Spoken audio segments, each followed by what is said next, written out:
Joining me now is a man not known for sitting on the fence. He passionately opposed the invasion of Iraq, and now he feels that Hezbollah is justified in attacking Israel. The Respect MP for Bethnal Green is in our central London studio. A very good evening, good morning rather, to you, Mr. Galloway. How do you justify your support for Hezbollah and its leader, Sheikh Hassan Nasrallah? A preposterous way to introduce an item, and what a preposterous first question. 24 years ago, on the day my daughter was born, and I've just celebrated her 24th birthday, I had to dash to the maternity hospital to see her given birth from a mass demonstration in London against the Israeli invasion and occupation of Lebanon. Israel has been invading and occupying Lebanon all of my 24-year-old daughter's life. The Hezbollah are a part of the Lebanese national resistance, who are trying to drive, having successfully driven most Israelis from their land in 2000, Israel from the rest of their land, and to get back those thousands of Lebanese prisoners who were kidnapped by Israel under the terms of their illegal occupation of Lebanon. It's Israel that's invading Lebanon, it's Israel that's attacking Lebanon, not Lebanon that's attacking Israel. You've just been carrying a report of 10 Israeli soldiers on the border getting ready to invade Lebanon, and you ask us to mourn that operation as if it were some kind of war crime. Israel is invading Lebanon and has killed 30 times more Lebanese civilians than have died in Israel. So it's you who should be justifying the evident bias which is written on every line on your face and is in every nuance of your voice and is loaded in every question that you ask. Right. You put your finger on the button, though, didn't you, when you said that Hezbollah was set up back in the 1980s in order to remove every Israeli soldier from Lebanese soil. As you said, it achieved that in 2000. No, it didn't. This is a setback. No, it didn't. It didn't. This is a key point that you're concealing from your viewers.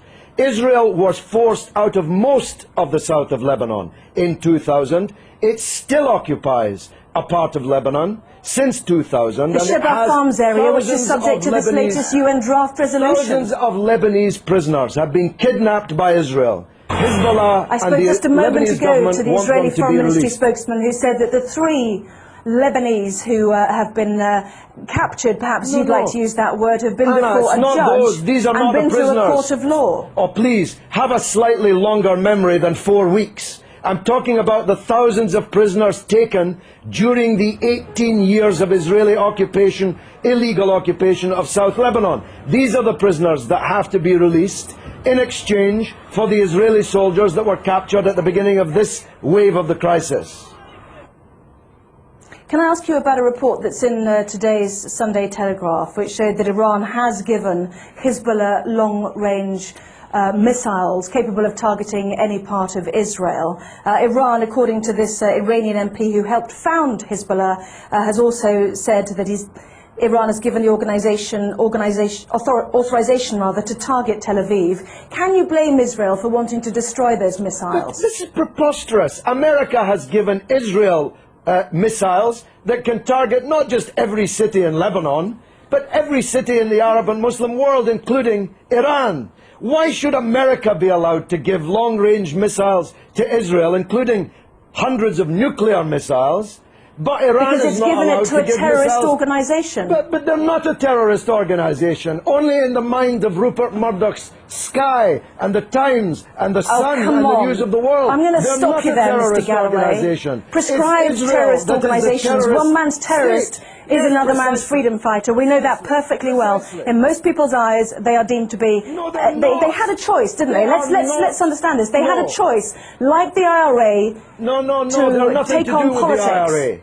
Listen, Anna. I'm saying they had a choice to absorb the idea of politics. They've got 2 Hezbollah cabinet ministers. Anna, one man's terrorist is another man's freedom fighter. You are totally wrong in saying that in most people's eyes, Hezbollah are terrorists. In most people's eyes, Israel is a terrorist state. It's the fact that you cannot comprehend that fact that leads to the bias which runs through all of your reporting and every question that you've asked me in this interview.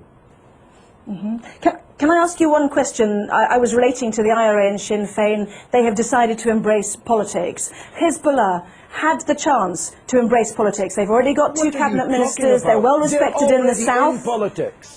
They are. That's what I'm saying. If you listen to me, I'm saying they've got two cabinet ministers already. They had a chance to do that. Why did they need to capture and kill Israeli soldiers on the border? Surely that sets back their ambitions to be a political force inside a democratic Lebanon. Look, because Israel occupies their country and holds thousands of their compatriots as kidnapped hostages in their dungeons. It's really very simple, except if you think only in a clock that goes back 4 weeks.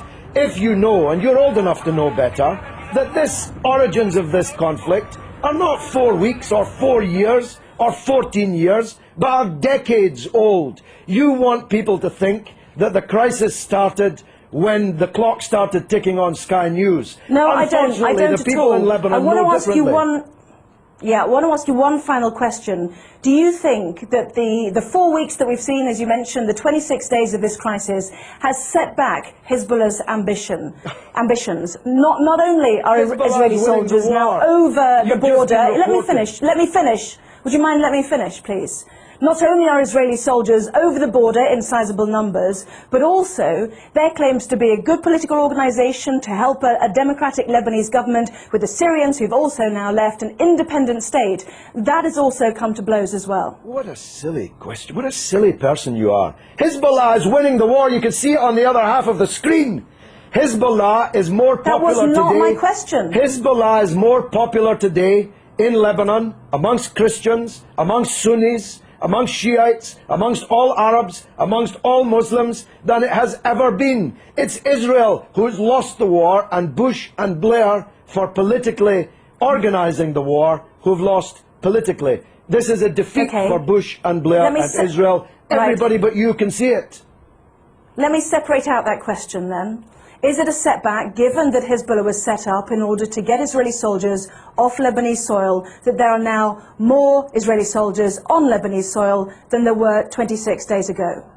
Well, they seem to be getting a bloody good hiding on the other half of the screen that I'm watching. Maybe you can't see it, but I'm watching them getting a bloody good hiding in the war. So if that's a success, I'm not sure what a failure would look like. The reality is that this conflict will go on. The United Nations resolution solves nothing, gives Lebanon nothing, gives the prisoners in Israeli dungeons nothing, and as Anne Clewid, my erstwhile colleague, was just saying, Israel has just kidnapped even more Palestinian politicians, cabinet ministers, members of parliament, and thousands of others held in Israeli dungeons, and this war will continue until the overall settlement is reached. That settlement must mean Israeli withdrawal from all occupied territory that it currently holds since the war in 1967, the release of all political prisoners, and a state for the Palestinians with East Jerusalem as its capital. No justice, no peace. You're not going out of business as a newscaster in Jerusalem anytime soon, believe me.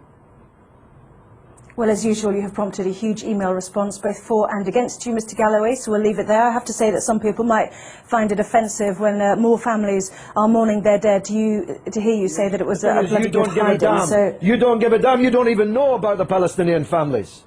You don't even know that they exist. Tell me the name of one member of the 7 members of the same family slaughtered on the beach in Gaza by an Israeli warship. You don't even know their name, but you know the name of every Israeli soldier who's been taken prisoner in this conflict, because you believe, whether you know it or not, that Israeli blood is more valuable than the blood of Lebanese or Palestinians. That's the truth, and the discerning of your viewers already know it.